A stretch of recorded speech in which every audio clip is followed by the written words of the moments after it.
Hi, Zay here. I'm here doing something a little different today. We have a special guest. His name's S Pound. So S Pound, for our beginning question, who is S Pound? I could be two different people. Depends. There's a nice S pound and the mean S pound. But usually I'm the nice S pound Nice S Pound? until people make me be the mean S pound. But overall, I'm a good person. People just think different because of how I look, obviously. Yeah, you're kind of like a creative person. You rap. You're known for some of the other things other than rapping. But I want to know, how did S Pound turn into S Pound from Swift? Or is it the other way around? No, you're right. Well, Swift was like originally like my name when I was younger, and people used to my homie used to fuck around and call me Swift or Wet Jet, like the Swiffer. Yeah. So that's kind of how it like stayed. But my uncle, he was Swift, but Swift. So like I didn't want to copy him, so I was Swift, like with two F's. So it really came from my uncle, because he used to call me Trigger, but I'm like, that name just sounds just too foul. That sounds crazy. Trigger? He was calling me that from when I was literally like 7 years old. Like my grandma used to get mad, like stop calling him that, but like that's just what he called me for certain reasons. But Swift, and then S Pound came more along with the music. So the music, how did like that tie into your life? Did you start doing it for fun, or did you just do that because you found that as like an outlet? Like, how did you become like kind of like this artist? Honestly, I never took music serious. Like I think I wrote one song, like I actually wrote one song, and then the rest I just freestyled. But I'll be honest, I used to always be around the music scene and stuff, but I just couldn't see myself as an artist. Like I want to be behind the scenes, like basically like QCP, like from Migos, whatever, whoever. Oh, yeah, yeah, QC. yeah, Like I picture QCP. myself more like that. Like I can get the connection, I can bring people together, but like I didn't feel like I could be on stage like that. QCP is kind of a strange like way to describe yourself, because from my understanding, he was the street dude that was really collaborating with other people, and like, yeah, he was bringing people together, but he was kind of like the A&R, or somebody that was in the studio. Were you around a lot of like musicians or artists, and that's how it really began? Yeah, from young, I seen it like from when I was in grade 9, that whole little Toronto wave and stuff. I'd see like my old peers and certain stuff going hard. Like Oxnap, that's my dog to this day, real brother, and he used to make like 4 mixtapes, drop them. So I'm watching this guy actually like really rap, not getting the recognition, but I'm just like, damn, he works hard and he can rap, but it's just like, I feel like I looked at it like I want to be able to connect Ox people, because I've always had people that were in the music industry, whatever, even my family in England, like certain stuff. So that's where I really seen it. Because to make 4 mixtapes is not easy at That's all. not easy at all. When you went to England, like, what was like your biggest collaboration there? In England, Yeah. honestly, meeting people, I don't want to say this person's name because they're no good now. Yeah. But it's an artist that a lot of people know. Right. And certain people know who I'm talking about, but he just went bad. But he kind of showed me how you can make money off of music. I didn't think I could, but in the UK they make bands. They make bands. What do you think is like, who has it better, or who's more developed, the UK sound or the Toronto sound? Or you just can't compare them to?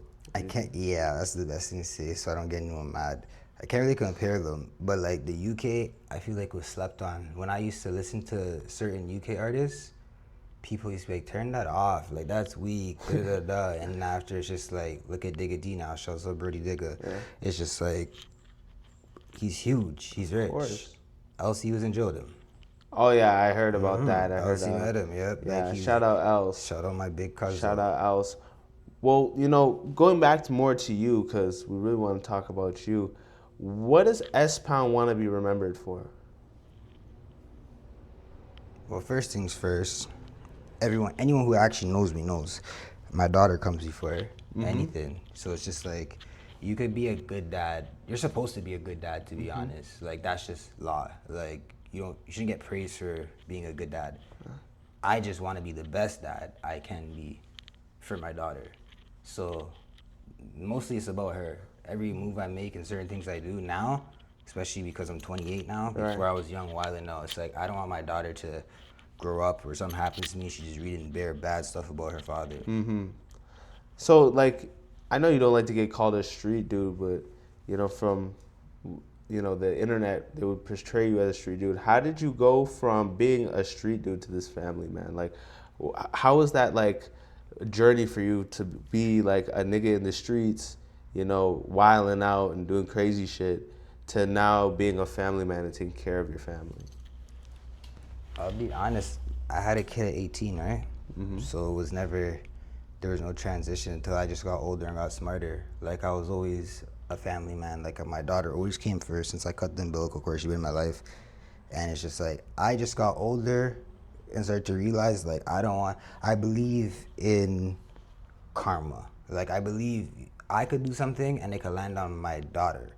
So it's not even about just like being a street dude to a family man. It's just kind of like maturing and realizing like, all right, I can't be so wild knowing I have this little girl that depends on me. Right. So, Spound, I want to know about legacy. What do you want to be? What do you want to leave behind for the youth? What do you want to leave behind for your daughter? What matters to you now that you're older and more mature, and that you have these responsibilities now and people that you have to be accountable for? Like, what do you want to leave behind? What is your legacy? You know what? I like that question. No one's even asked me anything like that to make me think that way. But to be honest, I just don't. That's one thing. I don't care if people don't like me, but I don't want to just not be liked, if that makes sense. Like, if you don't like me, that's sure, whatever. But it's like, I don't want to be out there trying to like press the line where it's just like, okay, we just despise this guy because he's just pressing the line all the time. So really, I just want to be remembered as just like people who really know me, like that's someone I can count on, like a genuine brother. And it's just like success, wealth, health. Like I don't want to be in no type of having to look over my shoulder or nothing. Like I want to have my mansion with my daughter, build my skate park in the back, my pool. G-member, I don't care. That's just what I want to do. People can say what they want. That's what I enjoy doing. And I know you wouldn't consider yourself this, but I kind of consider you like a successful street guy. Like, there's a lot of people that are in the streets right now that never had a car, that have never, had anything of wealth to their name, and are killing people or booming this person, and that the only claim to fame they have is that they boomed one or two other little kids. Like, what do you think about like this new generation of street guys? My honest opinion? Yeah. Clowns. Clowns? Bozos. It's like, sorry. How are you comfortable to walk around with $0 in your pocket and a blower? You're just deranged, angry, and dangerous. Those are people that have to stay away from me because they have no intentions on making money. Don't get me wrong. Everyone has a position to do. Like maybe some people are just meant to go. You're meant to go put your feet on land. Like if that's your destiny. But to the younger generation, I would just say get money because you can have 100 bands, catch a case, and then next thing you know, you look over, you're down to 15, and you thought that 100 bands was the most money, you're rich for life. It is not. And some of these kids never even seen $5,000. Yeah, a lot of them. And it's scary. Clowns. That's some harsh words. It's the truth. And I can say that because when I was 15, when I was 16, people know it's like I was not moving nowhere near some of the way these 20-year-olds are moving. And I talk to a lot of street dudes, and they're like, "Yo, I don't care. I'll catch the case and run the range." What do you think about like that? Like been in there. Are mans going in there and running the range? Is that what's going on? See, that's the thing. Everyone in jail is gonna just have these jail stories and have all these things and not even have money on their phone or canteen. This bitch right here, I don't know if the camera can zoom in on that. This right here, this was the worst thing that could have happened to me. This is what made me realize this shit is not all fun and games because I feel like a child. Like, I can't move the way I want to move. Like, if someone calls you right now, like, oh, I can't even go pick up my daughter right now unless I get permission and I have to go with my surety. I'm a grown ass man. That's foul. So it's like people don't think about those things. Yeah, I'm happy I'm not in jail, but it's like I'm in jail in my own house. I can't even walk 2 feet off of my driveway. So in that, all that jail shit's a lie, because people in jail, you literally, a lot of people are on drugs on the road and stuff. So when they get to jail, they get sober and they realize, like, if you're one of those people that come to your senses, like when I was sitting there, I started appreciating stuff I thought I'd never appreciate. I'm looking out my cell with my celly Doc, love you, Curl, and I'm looking at the grass, and I'm like, it looks nice outside today. That grass looks nice.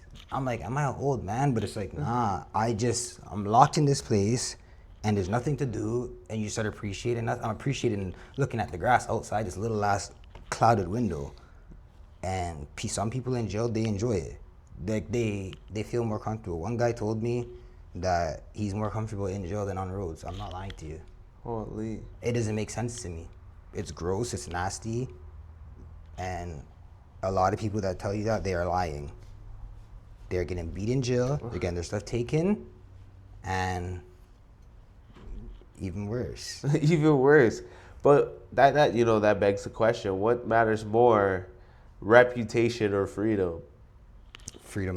Freedom? Of course, because people are gonna think what they want no matter what. Like, people could say like, "Oh, I'm a killer," this and that. Yeah, but blah, you're blah, a blah. well-respected guy. Like, I talk to a lot of people. Everyone respects you, man. Like, And then there's gonna be people that hate too. HGH, I always went by it. It's like, you're either gonna be a hustler or a hater. HGH, like, haters are always gonna hate, hustlers are gonna hustle. I choose to hustle. I don't hate on people because I feel like, I don't even like to use the word hate. I use despise or something, because hate, I feel like it takes energy out of you, and you have to pay attention to someone. You have to, you know, actually watch them and to really be anyone I don't like or I don't care for, they don't come across my lens. Like, they don't know. I just stay away from it because I already know it can go one or two ways, bad or worse. So it's like, why even? damned if you do and damned if you don't. Exactly, because at the end of the day, there's been multiple times where I've been driving, people are road raging, I have my daughter in the car. The amount of things I wanted to do, I wanted to throw grenades at them, all types of stuff, but it's like, then what? I blow up this car and then I go to jail for the rest of my life? So it's really hard. You have to just have like that self-control. That's all it's about, to be honest. It took me a long time to get here, because I'm not gonna lie to you, like, I just been some perfect thing. I still have a lot of work to do. A lot of work to do. But you've matured a lot. We've seen that. Now, ending off here, I have a few questions for you, and I wrote them down.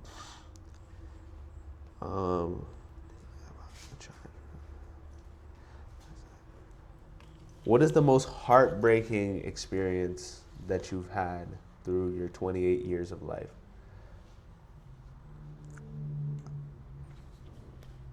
What's that?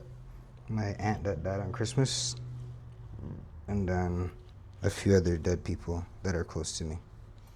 That's it. Can't bring them back, right? Right. Especially Clay too. That was my best friend, like my best friend.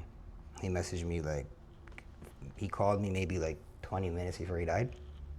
Oh. Now I was sleeping. Like, I kind of seen the call, but kind of didn't. So it's like, that's something that kind of fucked me. But then I had to look at it like, what would I have been able to do?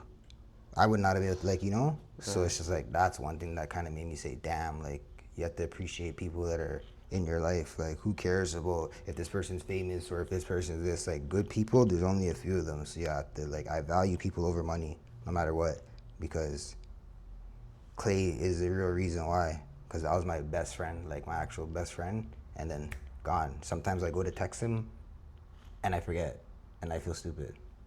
That's a different type of pain. Your best friend, how long were you friends with Clay? I don't know, but he's a big reason why I even do music and stuff, to be honest. Like, he was getting me, like, interviews with big podcasts, like, all over the States. Like, he was doing the groundwork, promoting shit, like, try to get a billboard. He made my first mixtape cover, and he believed in me more than I believed in myself and my brother. My music's not that great. Like, he used to write down my lyrics for my songs and then re-rap them to me. Like, that's how supportive he was, and he genuinely just believed in me.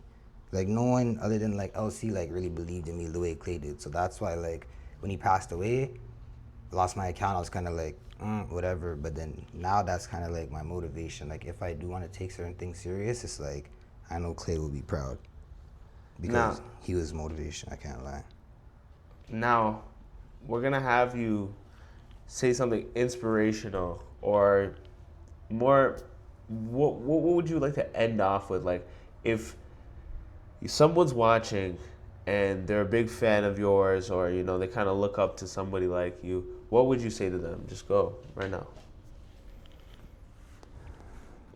Um, just make money. Don't listen to people's opinion because it's not the law.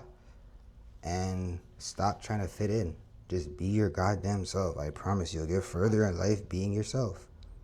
Because there's no need to try to fit in with certain things. It's just not gonna work. Nothing that's not genuine. Anything that's genuine, go for it. But if it's not genuine, don't even waste your time.